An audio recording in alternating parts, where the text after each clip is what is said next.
네, 돈이 되는 뉴스 시작합니다. 한국투자증권 이프랜드에어 김민진 차장과 함께합니다. 안녕하세요. 네, 안녕하세요. 네, 조정 추세 아니었어? 했던 배터리 눈을 비비고 다시 봐야 하는 것인가? 어제 오늘 굉장히 강합니다.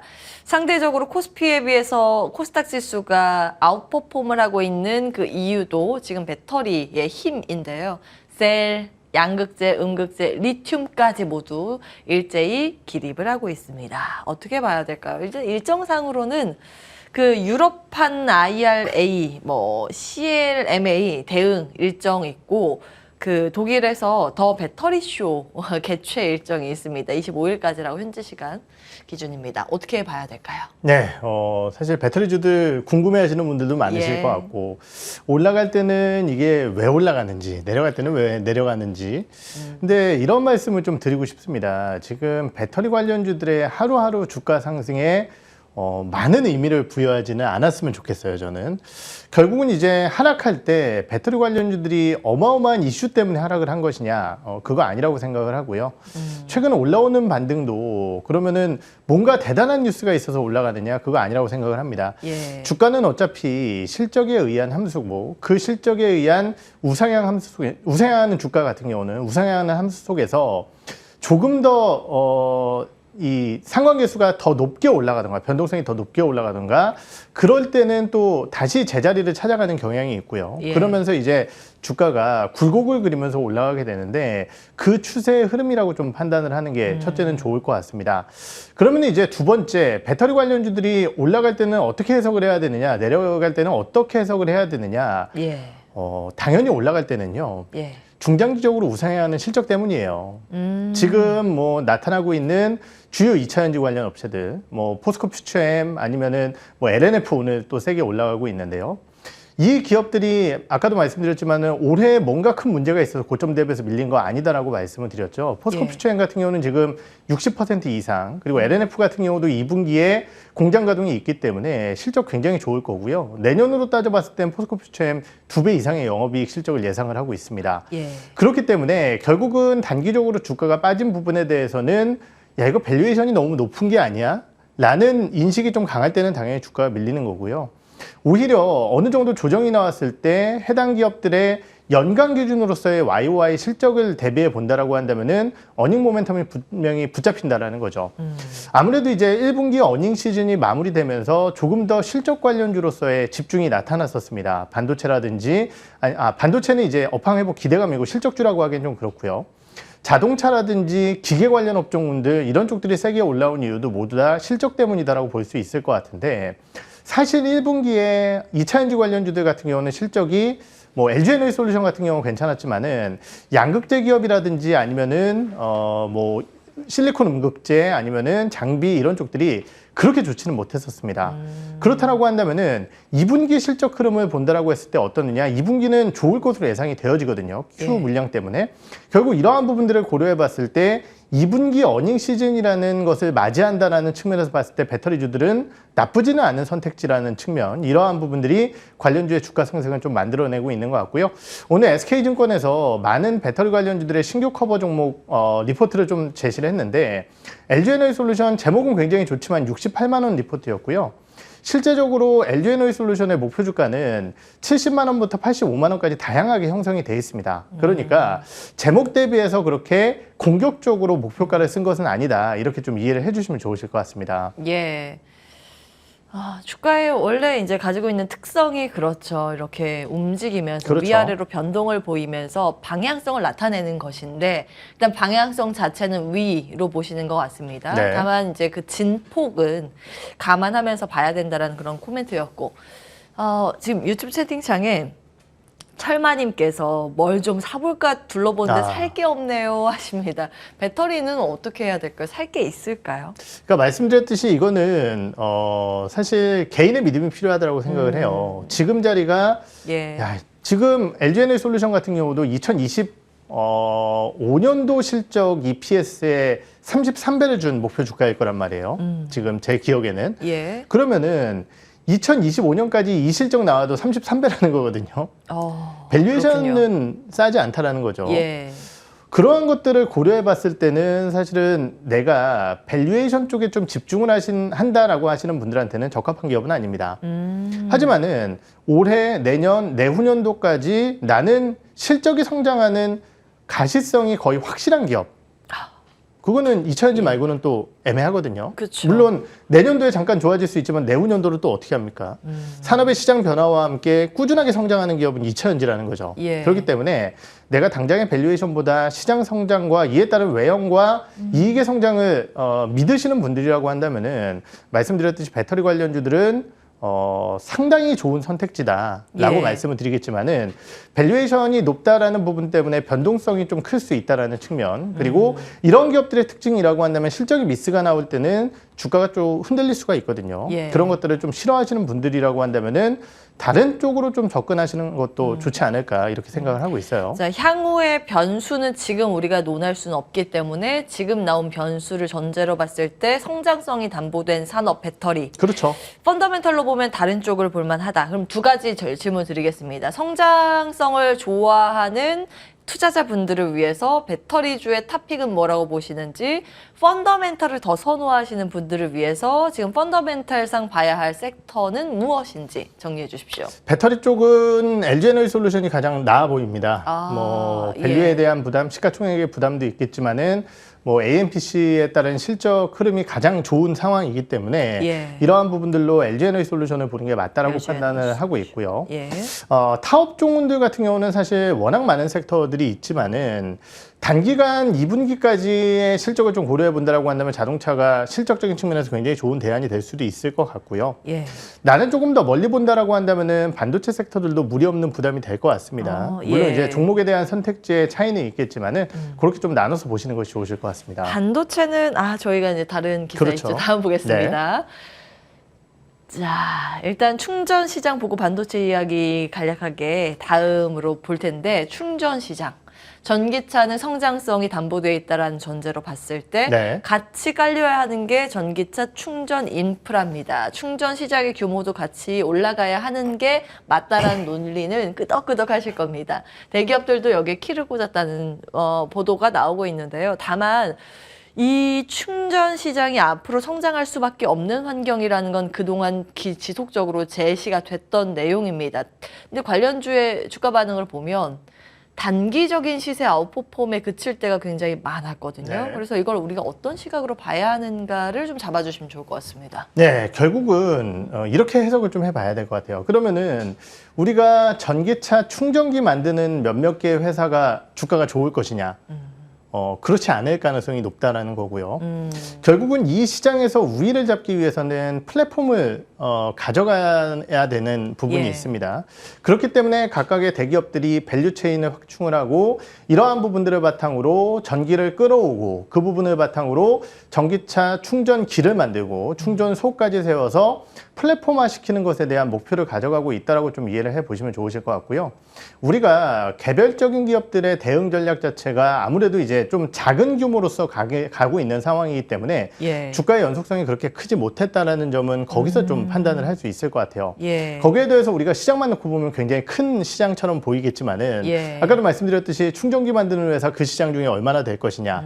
결국은 전기를 사오고 그 전기를 충전하고 전기차 시장까지 확대되는 이러한 부분들이 훨씬 크다라는 거죠. 그렇기 때문에 플랫폼화에서 조금 앞장설 수 있는 기업들의 주가가 좋다라는 측면, 그것이 아무래도 이제 전기차 충전 관련주들이 워낙 많지만은 대형 기업들 같은 경우는 세트라고 할 수 있는 기기를 팔아서 이 회사들의 실적을 크게 만들어내지 못한다라는 측면이 있고요. 플랫폼까지는 아직 먼 길이고, 그러다 보니까 디스플레이텍이라는 기업이 조금 다른 기업들보다는 주가가 세게 올라가는 게 아닌가 이렇게 해석을 해봐야 될 것 같아요. 뭐 하는 회사인데요? 뭐가 다른가요? 디스플레이텍 같은 경우는요, 민간 전기차 충전 사업자인 한국전기차 충전 서비스라는 곳에 네. 지분을 보유하고 있는 기업입니다. 그러니까 지금 이제 말씀드렸듯이 충전기를 만들어서 보급을 하는 기업들은 꽤 있어요. 뭐 원익PN이라든지 아니면은 뭐 S트래픽 이런 기업들도 결국 이제 피인수라든지 이러한 부분들을 통해서 전반적으로 밸류체인의 확장까지 기대를 할 수 있는 기업이기 때문에 이 기업들이 못났다라고 얘기를 하는 건 아닙니다. 그리고 예. 그 기업들도 분명히 이제 여러 산업들과의 협력을 통해서 플랫폼화 그리고 시장 확대에 기여를 할 것으로 예상을 하고 있지만은 아직까지 이제 국내 시장의 전기차 충전 시장 흐름을 살펴보게 된다면은 사실은 민간 사업자 쪽에 훨씬 더 포커스가 맞춰져 있고 네. 그러한 부분 쪽에서 이 디스플레이 텍 같은 경우는 말씀드렸듯이 관련 사업자의 지분을 좀 보유하고 있다라는 측면에서 봤을 때 플랫폼 쪽으로 조금 앞서 나간다라는 기대 요인 이것이 다른 기업들보다 훨씬 더 높은 주가의 상승률을 만들어내는 이유가 아닐까라는 생각을 하고 있고요. 예. 다만 이제 말씀드렸듯이 이제 대기업들 같은 경우는 전기차 충전 사업이 어느 정도 회사의 매출액 내에서 가시화되지 않는다라고 한다면은 예. 이 이슈로 주가가 세게 움직이기에는 어려울 것이기 때문에 조금 더 중소형주들을 보는 게 좋다라고 판단을 하고 있습니다. 예. 타픽을 뭐 디스플레이 텍으로 보시는 건지요? 뭐 저는 이제 주가 상승으로 봤을 때는 이쪽이지만은 사실 전기차 충전 시장 같은 경우는 말씀드렸듯이 다른 전기차 관련 밸류체인들 어떤가요?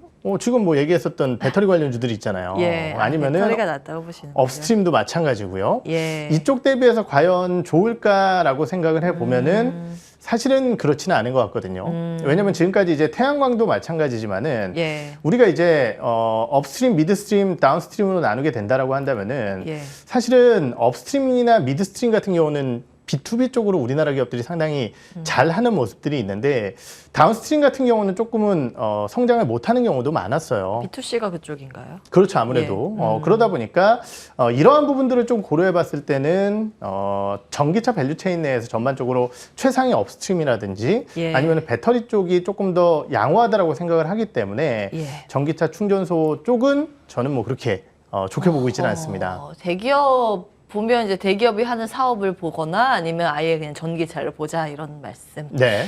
알겠습니다. 요건 이제 매력이 그렇게 크지는 않은 모양이에요. 배터리 전기차 충전소 관련 내용 여기서 정리를 하도록 하고요. 그럼 반도체 넘어가겠습니다. 펀더멘탈로 보자면 반도체라고 보셨습니다. 회복에 이제 초점을 맞추신 것 같고요. 네. 중국이 공식적으로 마이크론 제재 카드를 꺼내 들었습니다. 이거 원래 예고는 했었는데 언제 할 것인가의 문제였죠. 근데 이번에 G7 공동성명 발표하고 바로 이제 발표를 한 거죠. 그래가지고 약간 소심한 복수라는 평가가 좀 우세한 상황인데 뭐 실질적인 영향이 있는 것인가는 미지수. 왜냐면 내용 보시면 그 중국 내에서 구매 중단 권고 조치입니다. 근데 그 이유가 안보 문제라고 네. 하는데 어떤 안보가 어떻게 문제가 되는지는 이제 밝히진 않고 있습니다. 우리나라의 영향력이라고 하면 삼성전자나 SK 하이닉스가 될 텐데요. 의견은 분분합니다. 뭐 파이낸셜 타임즈에서는 오히려 좋다, 반사수혜다. 월스트리트 저널에서는 지정학적 요인이라서 꼭 좋지만은 않을 것이다. 예, 이렇게 보고 있고요. 근데 악재라는 얘기는 거의 없어요. 이게 호재인가 호재가 아닌가로 양분되는 분위기입니다. 국내에서 증권사에서 좀 그렇고. 뭐 같은 그런 맥락입니다. 우리 그 미래셋에서 내용은 우리 유리하다. 네. 마이크론이 못 가져가는 그 물량을 SK 하이닉스가 가져올 것이다. 이런 내용이고 지금 주문량이 2분기에 이미 뭐 미리 들어오고 있는 상황인데 IBK에서는 길게 보면 미지수다. 뭐 이런 내용입니다. 다음 보겠습니다. 뭐 어쨌든 오늘도 그렇고 외국인들이 최근 들어서 우리나라 반도체주를 삽니다. 장 초반에는 삼성전자 파나 있는데 지금 하이닉스, 삼성전자 같이 외국인이 사더라고요. 네. 어디에 초점을 맞춰야 될까요? 네. 우선 어제 이제 이 내용이 이제 처음 전해졌고요. 맞아요. 예. 관련 내용을 분석을 하면서 저는 이제 뭐 방송에서 이런 얘기를 했었던 것 같아요. 만약 이 뉴스 때문에 반도체 기업들이 한 번 더 대시세가 나온다라고 한다면 네. 저는 파셔라라고 말씀을 드렸습니다. 어. 이유는 뭐냐면은요. 결국 이제 될지 안 될지는 모르겠지만은 결국은 이제 지난달 이 영국 쪽에서 먼저 얘기가 나왔었죠. 네. 미국에서 삼성전자, SK하이닉스, 미국 마이크론에 제재가 나오면은 물량 늘리지 말라달라라는 네. 요청을 했다. 이런 얘기가 나왔다라는 얘기는 사실은 제재 가능성이 있었다라고 있었어요. 평가를 하는 것 같아요. 예. 근데 이제 이런 부분이죠. 단기적으로 그러면은 마이크론 제재를 통해서 첫째 물량을 줄일지도 모르고 첫 번째는 네. 그리고 두 번째는 그 줄어드는 물량 자체가 의미 있게 줄일 것이냐. 지금 이제 마이크론의 중국 매출액 같은 경우는 11% 정도가 되기 때문에 물량이 줄어들게 된다라고 한다면 상당 부분 줄어들게 될 겁니다. 예. 근데 중국도 자기 목을 조르는 거기 때문에 네. 함부로 급격하게 줄이진 못할 거예요. 그렇다라고 한다면은 삼성전자, SK하이닉스의 의미 있는 물량이 줄어들 것이냐가 두 번째 요소고요. 첫 번째 이제 줄이냐, 두 번째는 의미 있는 물량일 것이냐. 세 번째는 줄인다라고 했을 때 과연 삼성전자, SK하이닉스가 공급을 할 수 있을 것이냐. 네. 근데 줄이면 공급할 가능성은 높죠. 왜냐면은 세 개 업체밖에 없으니까. 그렇죠. 네 번째는 미국이 가만히 있을 거냐는 겁니다. 그러면은 미국이 우리나라에 제재 동참을 요청을 했을 때 예. 중국은 가만히 있을 것이냐. 사실 스토리 라인으로 그려보게 된다라고 한다면은 중국도 가만히 안 있을 거거든요. 아, 그렇군요. 그렇죠. 아, 그러면은 강대강까지는 아니더라도 그렇죠. 뭔가 액션은 서로 나올 것이다. 아, 예. 그리고 만약에 그러면은 뭐 미국을 무시하고 공급한다? 그러면은 지금 미국이 유예해줬었던 반도체 장비에 대한 반입이라든지 이런 것들 다 재검토 들어갈 텐데요. 예. 그러니까 오히려 불확실성이 큰 요인이고 저는 그러한 불확실성적인 요인은 저도 모르기 때문에 배제를 하고 그럼 지금 반도체주들을 봐야 될 것이냐? 하반기에 전반적인 업황에 대한 턴어라운드 기대감을 가지게 된다라고 한다면은 중장기적으로 봤을 때는 안정적인 주가 상승을 조금씩 기대할 수 있는 구간이라는 측면에서 봤을 때 예. 그러한 부분들을 기대하지만은 단기적으로 이 이슈 때문에 주가가 올라오게 된다라고 한다면 저는 호재라고 판단하기엔 좀 어렵다라고 생각을 한 거였기 때문에 그런 예. 언급을 좀 드렸었던 것 같고요. 근데 안 올랐는데요. 그렇죠. 그러니까 반도체 관련주들 나쁘지 않다. 그 뉴스 때문에 일일비한 게 아니라고 한다면은 괜찮다라고 판단을 하고 있고요. 예. 종목에 대한 선택지가 좀 엇갈릴 것 같아요. 예. 만약에 이제 해당 이슈가 그냥 이렇게 흐지부지 된다라고 한다면은 향후 업황에 대한 반등 이러한 부분들을 고려해 보면 저는 SK하이닉스 쪽에 좀 무게를 둘 것 같고요. 아, 만약에 정말 단기적으로 좀 물량이 늘어나는 효과가 나오게 된다라고 한다면은 소재나 부품 쪽에 포커스를 맞추게 될 것 같습니다. 그래서 최근에 주가가 좋았었던 동진세미캠이라든지 아니면은 실리콘 쿼츠 부품군들 대부분인데요. 뭐 최근에 주가가 굉장히 좋은 월덱스나 KNJ뿐만이 아니라 주가가 좀 아쉬웠었던 하나머티나 원익QNC 같은 기업들도 모두 다 사정권에 놓여져 있지 않나 이렇게 좀 생각을 하고 있습니다. 월덱스가 52주 신고가 어제 달렸었던 네. 종목입니다. 한미반도체도 신고가고 네. 남모르게 반도체 소부장 안에서 지금 신고가 종목이 나오고 있기는 합니다. 그러나 이제 추가 상승 여력에 대해서 이제 궁금하신 분들 많으실 텐데 펀더멘탈을 차분히 본다면 기회는 남아 있다 이렇게 보신 거고요. 네. 대장주 보시는 분들은 삼성전자보다는 하이닉스 쪽에 이제 손을 들어주셨다는 점 여기까지 정리하겠습니다. 한국투자증권 이프렌드예요. 김민지 차장과 함께했습니다. 고맙습니다. 네.